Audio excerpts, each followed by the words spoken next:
Hello guys, this is Alrock. Welcome back to my channel. So, eto pa rin ako.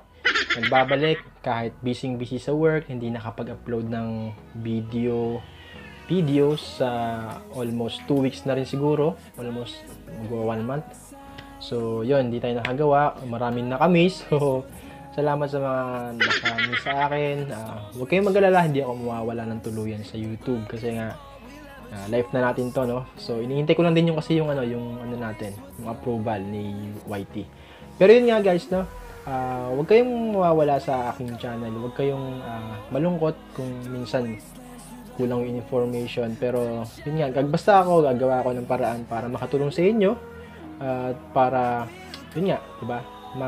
Magsabay-sabay tayo kung saan tayo. Kung ano yung gusto natin, kung bakit tayo nag-YouTube, diba? So, yun nga guys. Dito lang ako, hindi ako mawawala. So, yun. So, magandang umaga sa inyo, magandang gabi, magandang tanghali. So, ayun lang. Puro tayo so.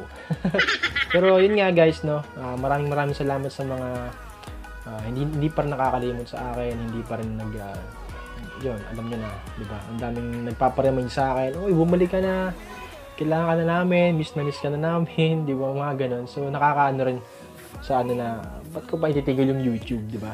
Ba't ko pa itigil yung YouTube? Kasi nga, dito na kasi yung mga friends ko na solid. Yan, yung mga lodis ko, mga kaibigan ko pa dito. Yung mga hindi nyo kilala. Basta, maganda kasi yung mag-YouTube ka, may ipapakilala mo yung sarili mo. In the real person, di ba? Yung totoong ikaw, may kilala nila. Kaya, susunod, hanapin ka din nila. At hindi nila makakalimutan yung bilang ikaw. Di ba? No? So guys, ayun, yung topic natin ngayon is napaka-importante at alam ko makakatulong ito sa pagbibuild ng YouTube channel nyo. Kung alam nyo yung search rank na sinasabi natin, yung search rank, yung video nyo, yung madali siyang hanapin. Di ba pag nag-search ka sa taas ng YouTube, mag-search ka, paano gumawa ng cover art? Minsan, yung channel mo o yung video mo, napakalayo. Pero yung, ito bibigyan ko yung example, no? Yung sa akin kasi, ayan, di ba? Hindi man siya number 1, hindi man siya number 2, hindi man siya number 3, at least nandun siya sa box na yon at nasa search rank siya. Pang 5, pang 6, pang 7, masaya na ako doon kasi, di ba? Parang napapabilang doon. So, parang ini-introduce ni YouTube yung video mo. So, nakakatuwa lang, di ba? So, ito, ituturo ko sa inyo yung technique kung paano siya gawin. So, sana tapusin nyo tong video na to at huwag nyo i-skip kasi talagang alam ko makakatulong to sa inyo. Sa akin nga nakatulong, sa inyo pa kaya, di ba? So yun lang, sharing is caring, di ba?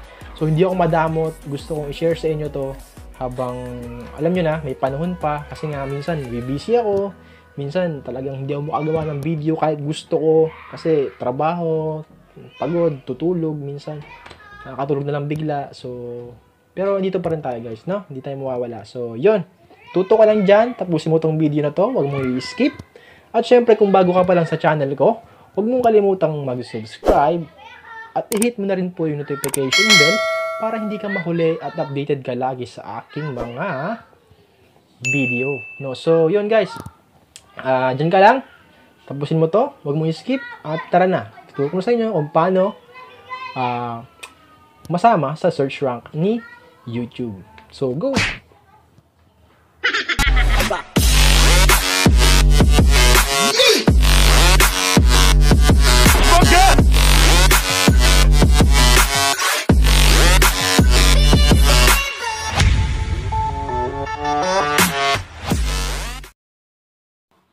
Yes, hello. Ito na nga tayo sa channel ko, guys. Andito sa channel ko, sa Alrock, guys, no? Kung hindi nyo pa alam yung channel ko, ito yung pangalan ng channel ko. Pero guys, yung mga bago pa lang dito, no? So, huwag nyo kakalimutan i-subscribe yung channel na to kasi maraming tulong to. Marami akong ginawang video dito na makakatulong sa inyo kung paano mapalago yung channel nyo. At syempre, paano makakatulong ako sa pagpaparami ng mga views nyo, no? So, may mga paano gumawa tayo ng thumbnail dyan, paano gumawa ng cover art, paano mag-apply sa Google AdSense. Marami dyan guys, no? So, ngayon, ang ituturo natin ngayon is yung paano mapasama sa search rank ni YouTube or yung pag sinearch mo siya, makikita mo kaagad kung ano yung kung nasaan yung video mo or kung ano yung hinahanap mo, no? So, example ko guys, ito yung aking channel. Yung nahanapin natin yung video natin, no? Isang video natin kung pang ilan siya. So, mag-search muna tayo. Paano? Sabi natin paano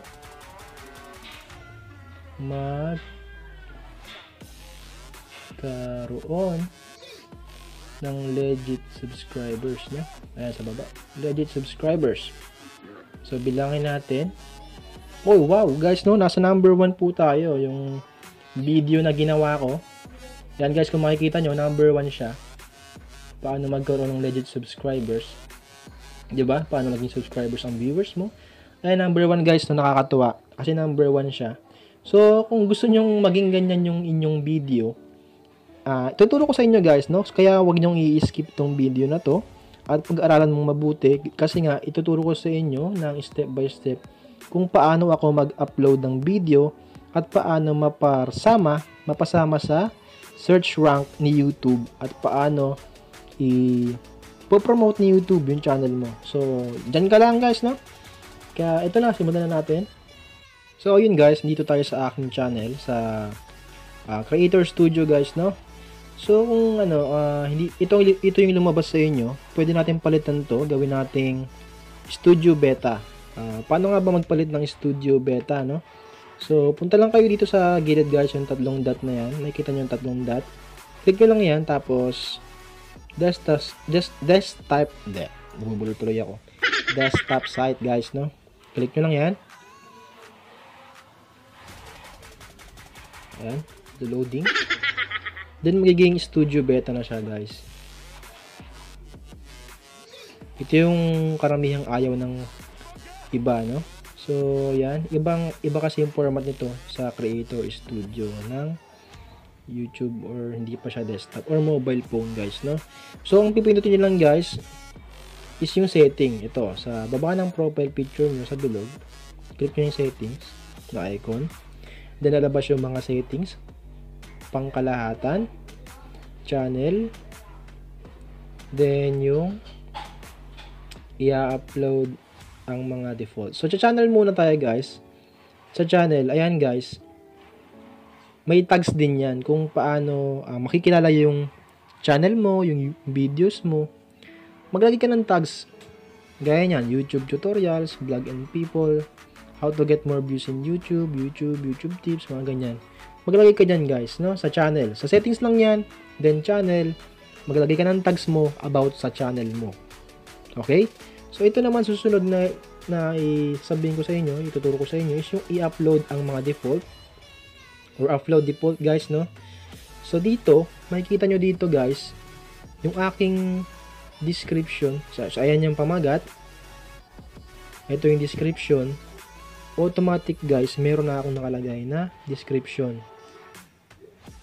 Diba? So, may copyright disclaimer, mga yan, mga links. Kasi nga, sinetup ko na siya. So, kung gusto nyo maglagay ng description, automatic na pag nag-upload kayo, sa next upload nyo, automatic na may description na. Hindi na kayo magpapagod, hindi na kayo magta-type ng kung ano-ano. Nakalagay na siya dyan, tsaka automatic na ando na siya sa inyong video.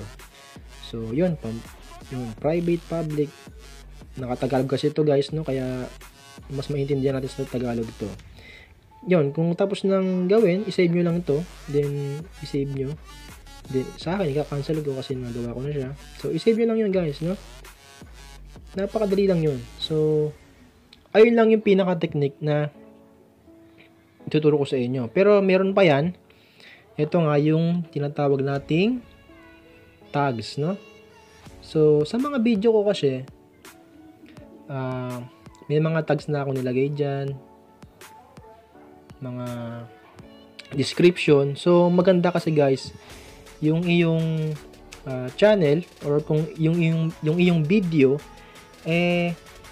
ito, sample na natin. Itong paano maglagay ng cover art, no? So, tingnan natin guys, no? Yung description niya, wala, hindi natin makikita dito. Basta guys, pag kinlik nyo siya, yung description niya, dapat, yung title niya, nasa description nyo. Then, yung title niya, dapat nasa tags ninyo. So, ayun guys, binigyan ko kayo ng tips. So, yun, makakatulong sa inyo yun. Kasi ginagawa ko yun guys, no? So, tingnan natin dito sa ating settings, no? Dito sa ating, bumabalik dito eh. Tanggalin natin desktop site.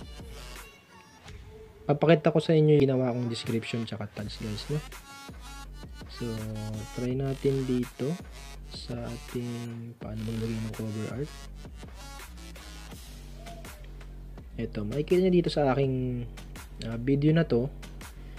Ayan yung title ko, diba? Ayan. Tutorial na to, malalaman mo kung paano maglagay ng cover art o cover art, di ba? Yung title mo nakalagay dun sa description mo. Kumbaga, yung mga tags, di ba? Then sa tags ko, ayan guys, no? Paano maglagay ng cover art, mga yan. Napakadali lang guys, di ba? So, ayan, para makilala ng YouTube yung inyong video. Para masama siya sa search rank, para hindi siya mahirapan. Para kasi, guys, bakit ba kailangan ng description? Kasi nga, itong description na to, ito yung magpapakilala sa video mo. Ito yung papansin. Mapapansin ni YouTube na, tungkol pala sa ano to, sa tutorial ng YouTube. Sige, po-promote ko saan to, sa number ganito na to. Kasi di ba ang algorithm ni YouTube, parang by lettering, by mga, kung ano yung topic nito, ano ba, may suggestion yung, sabi natin si Brotherhoods, di ba? Kilala naman natin yun. Pwede tayong pasama doon. Pwede tayong mapunta doon sa channel niya. Or pwede tayong i-suggest. Diba? Habang pinapanood nila yung video niya, nakasuggest yung video mo. So, ganoon lang guys yung tips doon. Kung bakit kailangan ng description, bakit kailangan magkatugma yung channel, yung title ng video mo, tsaka yung description mo, tsaka tags mo. So, ganoon lang yung technique guys, no? So, isingit ko lang guys, no, yung hindi lang tayo puro thumbnail. Maganda nga yung thumbnail mo, wala ka na naman description, wala ka namang title na maganda, di ba? Pangit pa rin. So, maganda yung thumbnail mo, maganda yung description mo, at syempre dapat hindi naman magkakalayo yung thumbnail mo tsaka yung description mo, no? So, kung mga gustong gumawa ng mga thumbnail na kagaya ng akin, pwede mong pag-aralan yan kasi nga nasa description ko naman yan. So, pwede mo siyang gayahin, pwede mong matutunan ng libre. So, yun. So, yun guys, ayun yung aking tutorial kung paano mapasama yung video nyo sa inyo sa YouTube search rank, no? So, marami pa akong ituturo sa inyo. Actually, marami pa akong nakalista pero hindi ko siya gawa ng medyo wala tayong time, no? Marami pa tayong ginagawa, inaasikaso. Pero guys, I'll make sure na sana magka-time pa rin ako para makagawa ko ng mga video, makatulong sa inyo. Pero yun guys, no, yung remind ko, yung paggawa ng video, pag-upload, yun nga, yung sinabi ko, dapat nakatugma sa title nyo, description, tsaka tags. Iisa lang yun, para makilala ni YouTube yung ano yung ina-upload mo, ano yung in-upload mo nun, tungkol ba saan yung channel mo. Dapat ganoon din, nakatugma din kung ano yung channel mo, about tungkol saan yung, yun, about tungkol, parang isa lang yun tungkol saan yung channel mo, tungkol saan yung video mo, ano yung description mo doon. Lagyan mo rin na copyright disclaimer kung hindi ka sigurado na sa akin ba to, ganyan. May ganoon guys, di ba? So, yun lang. Sana makatulong sa inyo yun, at alam ko makakatulong sa inyo yun sa inyong video, sa inyong channel. So, kung nakatulong ako, sana yun, wag niyo kalimutan tong channel na to. Wag niyo kong kalimutang i-shoutout diyan. Makipagkaibigan sa akin. Kung may mga tanong kayo, mag-comment kayo, mag-suggest kayo ng mga video na gusto nyo na pwede kong gawin. Or 'di ba? Mas maganda yung nag-open din tayo. Share din kung ano yung, 'di ba? Yun, sharing is caring nga. Yun nga. So, yun. Siguro hanggang dito na lang ako, medyo nauutal ako. Ewan ko kung bakit. Siguro ang dami ko rin iniisip, pero maraming naiisip guys, no? Marami akong naiisip na i-upload, mas marami akong naiisip na Alam niyo yun, mas gusto ko pang ipalawakin yung aking kaalaman sa YouTube para din makatulong, para maging legit din. Kasi nga, hindi naman ako, disclaimer guys, na hindi ako eksperto sa pagtuturo ng YouTube, hindi ako eksperto sa yun nga, kung ano-ano dyan. Pero, yun nga, ito lang makakatulong sa inyo to guys. Sigurado, makakatulong sa inyo to. At yun, ang aking sinisigurado. So guys, maraming salamat. This is Alarwak again. At sana nakatulong ako. Diba? Tatanong ako lagi kasi nakatulong ba talaga ako, diba? So, pwede nyo rin i-comment kung nakatulong ba ako o hindi para, diba, may ano rin sa akin, may impact din sa akin kung ano yung dapat kong pag-usayan, pag ano yung dapat kong mga, diba, i-build up. So, guys, maraming salamat sa panonood. Maraming salamat sa pag-subscribe. At maraming salamat sa pag-aabang ng mga bago kong video. So, guys, huwag niyong kalimutang i-subscribe at i-hit yung notification bell para hindi ka mahuli at updated ka lagi sa aking mga video. So, maraming salamat guys. Nautol na ako. So, dito na lang ako. Alarwak is signing out for now. Thank you and goodbye. God bless.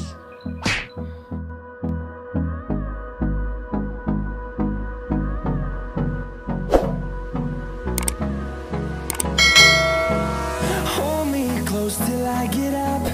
Time is barely on our side.